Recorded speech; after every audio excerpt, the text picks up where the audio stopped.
My name is Steve LaFreniere. I'm the chef assistant manager here at the Capuchin Soup Kitchen. I'm a graduate of Jefferson House, which is a recovery house for men, which is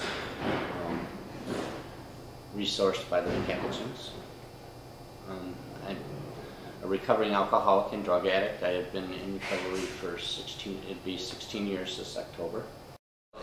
It's sort of like one day I stopped to party with some friends and I had never drank before. Before that I was an A student. I was on the swim team, I was lettered, and then there was this group of guys and I decided I was going to hang out with them that night, and we went up to the store and got somebody to buy for us, and so I ended up getting really wasted, and everybody the next day told me how funny I was, and so it just, from there it just snowballed. I had a really good job down at the Renaissance Center. I was managing 2 restaurants.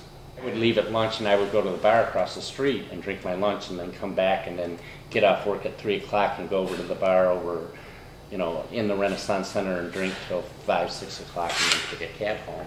Well, one day I went across the street to the bar to drink my lunch, and I had some cocaine, and I went in the bathroom and did a line and went back out, finished my drink, and went back to work. And when I got back to work, I realized that I forgot my cocaine. So I went back across the street to the bar, and it was gone. And I burst out crying. I was just, because it was gone, and I didn't have no money or anything else. And I realized right then and there that I had a really big problem. Sacred Heart was right down Elizabeth Street. So I walked right, it was like an 8-block walk from where I was at. So I walked into the treatment center and admitted myself and just called my boss and told him that I wouldn't be back to work.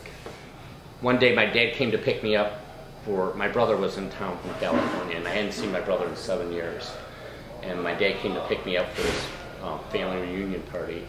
And I had already drank a whole fifth of vodka.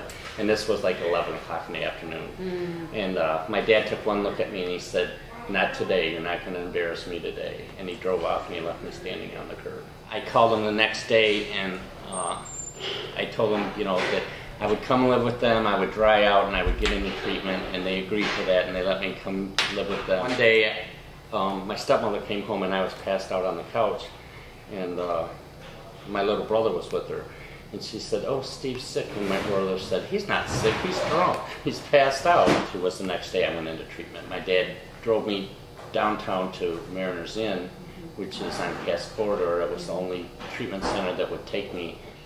And I was standing in line, shaking, from withdrawal, and shaking because I was so scared. And this big guy walked up behind me and he put his arm around me and he goes, "It's going to be all right, buddy, it's going to be all right." And I just sort of knew that it was. I was really lucky. I got a really good counselor. The way he opened my eyes was he grabbed me, one day he grabbed me by my shirt and threw me up against the wall, and he said, "Who the F do you think you are?" He said, "Do you know how many nights your mother has stayed up worrying about you, or your father's not been able to sleep worrying about whether or not you ate today?" Before that, I had always thought it was about me. I figured that if I was drinking, they should help me, and if I was sober, they should support me and pat me on the back. I never thought about them and how it affected them. So that was like the first window that opened for me to want to stay sober.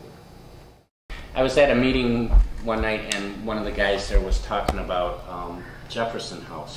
He was in Jefferson House and what great meals they had and what a great program it was. So I went back to Mariners, and the next day I asked my counselor if he could get me into Jefferson House. But at the time that I was there was this great lady, Sue Lane, who basically ran the house, who was like the house director. And she was like a mother, and I don't know how, but she changed my life. I'll tell you, I don't know how she did it, but she became like mother, counselor, best friend, confident. I don't know. I guess I learned that I was lovable. Not that I didn't, I guess, but that I was a good person, and I had a lot of good things in me. So it gave me a reason to want to stay sober. And I started building a relationship with my family again. So, while I was there, chef at the monastery went on vacation, and they needed a replacement for her while she was on vacation. So they sent me over there to work for 2 weeks. You know, I would go over and cook meals and then come home at the end of the day. And I just fell in love with the kitchen over there, and the brothers and the priest and everybody. I always had a love for food. I've always, you know, enjoyed cooking. Most people, when they get sober, you know, food becomes very important because it sort of becomes a replacement for alcohol. You know, there's this thing in the AA, it's called HALT, hungry, angry, lonely, tired. So, you know, you try to make sure that you eat right, you know, and be balanced. But like I told you at the beginning, you know, that was one of my first reasons for going to Jefferson House, was the guy was telling me how good the meals were. So I had to go check it out.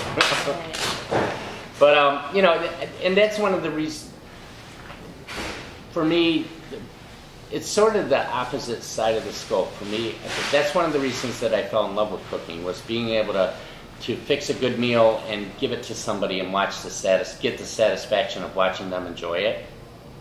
But I still, for myself, I cook here all day, and then I live alone. I go home and I cook myself a full meal. You know, it's nothing for me to go home and fix stuffed pork chops with scalloped potatoes and green beans and a salad, just for one person. You know. The Capuchins have taught me so much. You know, I mean, I owe my life to them for all that they've done for me. You know, truly, I mean, yeah, I do the work, I do the footwork, I go to meetings, I'm very involved in my home group, my AA home group. I'm very involved in, we have, you know, like tonight I have a meeting, we have a spiritual conference that we do every year, and I'm head of housing and registration for that. You know, I stay very involved in my recovery, and I've been sober for 16 years now, and I still make 2 to 3 meetings a week. You know, I always say at the tables, you know, if you'd have told me at the beginning of this how much work it was to stay sober, I would have run screaming from the building. but I would, you know, I wouldn't give it up for anything. Life is pretty good right now. So basically my goal in life now is just to continue to be the person that I am and try to, you know, help others in any way that I can.